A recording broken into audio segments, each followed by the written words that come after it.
সকলোৱে জানো যে প্ৰধানমন্ত্ৰী নৰেন্দ্ৰ মোদী ডাঙৰীয়াই প্ৰত্যেক মাহৰ শেষ ৰবিবাৰত ৰাষ্ট্ৰৰ উদ্দেশ্যে মন কী বাত অনুষ্ঠান অনুষ্ঠিত কৰে আৰু তাতে প্ৰধানমন্ত্ৰী নৰেন্দ্ৰ মোদী ডাঙৰীয়াই দেশৰ সাফল্য দেশৰ নাগৰিকসকলৰ সাফল্য আৰু যিবিলাক জীৱন গাথাই দেশবাসীক প্ৰেৰণা দিব পাৰে তেনে বিষয়বস্তুসমূহ মন কী বাতত উপস্থাপন কৰে আৰু এই মন কী বাত অনুষ্ঠানটো তেখেতে সম্পূৰ্ণ অৰাজনৈতিক ৰূপত কথা পাতে আৰু চৰকাৰৰ সাফল্যৰ স্থানত ৰাইজৰ যি সাফল্য ব্যক্তি জীৱনৰ যি সাফল্য সামাজিক জীৱনৰ যি সাফল্য তাৰ বিষয়ে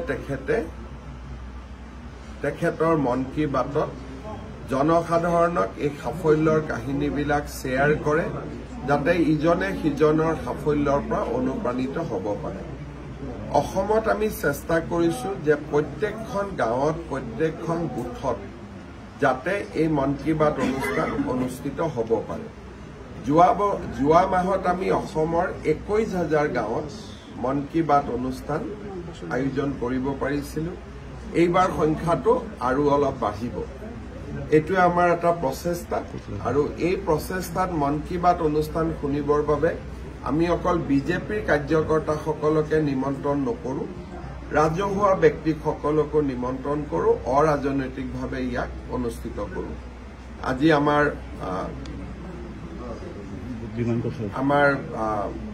বিমানকোট মণ্ডল যি আমাৰ কাৰ্যালয় আছে সেই কাৰ্যালয়ত মই আমাৰ কাৰ্যকৰ্তাসকলৰ সৈতে একেলগে মন কী বাত শুনিলো আৰু অলপ পিছত মই ডিব্ৰুগড়লৈকে যাম এটা পঞ্চায়ত ইলেকশ্যন নিৰ্বাচন সমাগত কি ক'ব আছে পঞ্চায়ত ইলেকশ্যন আমাৰ 2021 বিধানসভা নিৰ্বাচনতকৈ 2024 লোকসভা ইলেকশ্যনত অসমে বিজেপিয়ে ভাল কৰিছে 2024 লোকসভাতকৈও এইবাৰ আমি পঞ্চায়তত আৰু ভাল কৰিম ফাইনেলি 2026 বিধানসভাত আমি আটাইতকৈ বেছি ভাল কৰিম লাহে লাহে আমি টেম্পো বা ৰাইজৰ মাজত বিশ্বাস বা আস্থা আমি বঢ়াই আনিবলৈ সক্ষম বিৰোধীৰ যিটো ভোট বেংক সেইটো নিৰ্দিষ্ট জিলাত আছে আৰু একাংশ মানুহৰ মাজত আছে কাৰ মাজত আছে মই ক'ব খোজা নাই কিন্তু এছাম মুছলিমীয় মানুহৰ লগত আছে আৰু কেইখনমান জিলাত আবদ্ধ আছে বাকী আমাৰ ৰাজ্যখনতে বিজেপিৰ প্ৰতি মানুহৰ মৰম আছে আশীৰ্বাদ আছে আমি ভাল ফলাফল কৰিম কালি গৌৰৱ গগৈয়ে কৈছে যে ছেপ্টেম্বৰৰ ভিতৰত যদি আপুনি পাকিস্তানৰ এজেণ্ট মই কথাটো এইটোৱে কৈছো যে এজন প্ৰাক্তন মুখ্যমন্ত্ৰীৰ ল'ৰা তিনিটা কথা কৈ দিলে হ'ল যে পাকিস্তানত মই গৈছিলো নে নাই সেইটোকে অকাই পকাই কিয় থাকে পাকিস্তানত যোৱা নিজৰ কথা সুধিলে তেওঁ পেহেলগামৰ কথা কয় চব মানুহবিলাকতো বুৰ্বক নহয় যোনে টিভি চাইটো বুজিয়ে পায় যে ই চিধা কথা ক'ব খোজা নাই চব 15 দিন পাকিস্তানত থাকি অহাটো হয়নে ইমান ধুনীয়াকৈ নামাজ পঢ়িব ক'ত শিকিলে আমাৰ অসমত আৰু ভাৰততো ট্ৰেইনিং ইনষ্টিটিউট নাই চ' 15 দিনতে নামাজ পঢ়ি আহিলে নেকি আপোনাৰ পত্নীয়ে পাকিস্তানৰ NGOৰ পৰা দৰমহা লৈ ভাৰতত যদি কাম কৰে তাতকৈ পাকিস্তানী এজেণ্ট বুলি আৰু কিবা ডাঙৰ প্ৰমাণ লাগে নেকি মই কাম কৰিছো ভাৰতত মোৰ দৰমহা আহিছে পাকিস্তানৰ পৰা তাৰ বাদে আৰু কি লাগে লাষ্টত মই ইমান দিন আৰু এটা কথা নোকোৱাকৈ ৰাখিছিলো যে আপোনাৰ পত্নীৰ নাগৰিকত্ব কি আছে কি নাই বাদ দিয়ক আপোনাৰ ল'ৰা আৰু ছোৱালীটোৰ নাগৰিকত্ব কি এই কথাটো আপুনি ৰাইজক ধৰ্ম কি মই পিছত সুধিম মোৰ সন্দেহ আছে আৰু দুদিন পিছত মই কমো যে দুইগৰাকী ল'ৰা আৰু ছোৱালী ভাৰতীয় নাগৰিক নহয় আৰু এইটো মই মুখ্যমন্ত্ৰী হিচাপে কৈ আছো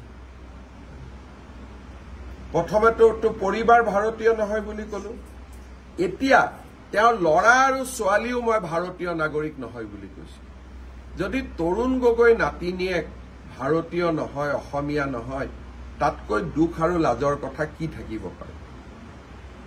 মই এই অভিযোগটো আজি কৰিছো।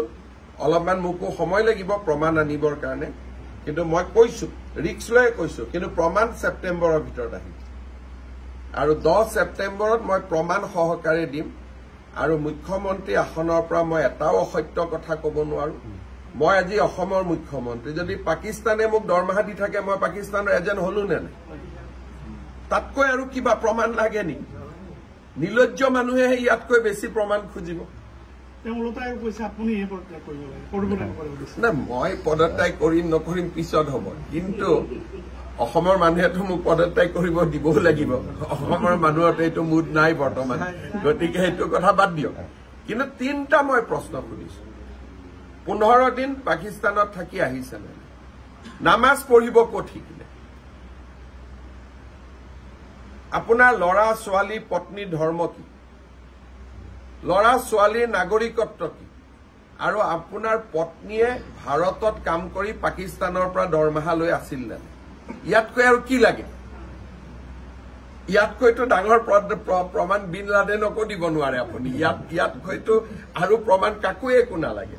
ইয়াৰ পিছত নিজে নিজে হাত তুলিব লাগে, আৰু বহুত আছে।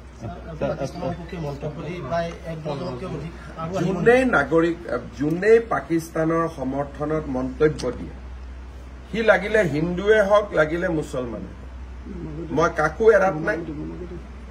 আৰু পাকিস্তানৰ লগতে বাংলাদেশৰ সপক্ষেও মন্তব্য দিলে এৰাত নাই। আৰু দ্বিতীয়তে অহা 2-4 দিনতে অসমত আমি আৰু এটা ডাঙৰ অভিযান আৰম্ভ কৰিছো যে NRCত এপ্লাই নকৰাকৈ কিমান মানুহে আধাৰ লৈ অসমত বহি আছে, আৰু এটা পৰ্যায়লৈকে আমি গৈ আছো। তাৰো বিষয়ে 2-3 দিনতে মোৰ এখন সাংবাদিক মেল হ'ব।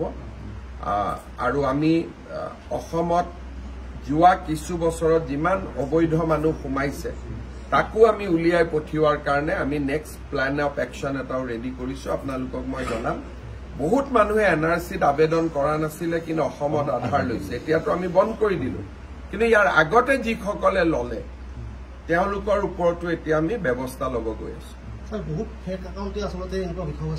এই গোটেইবিলাক যিমানবিলাক ফেক একাউণ্ট আপোনালোকৰো যদি নজৰত পৰে, পুলিচক কাষৰ থানাক জনাই দিব। মই পুলিচক ব্লেংকেট অৰ্ডাৰ দিছো, কাৰো মুখ চাব নালাগে। আৰু দৰকাৰ হলে NSA, নেশ্যনেল ছিকিউৰিটি এক্টটো লগাব লাগে।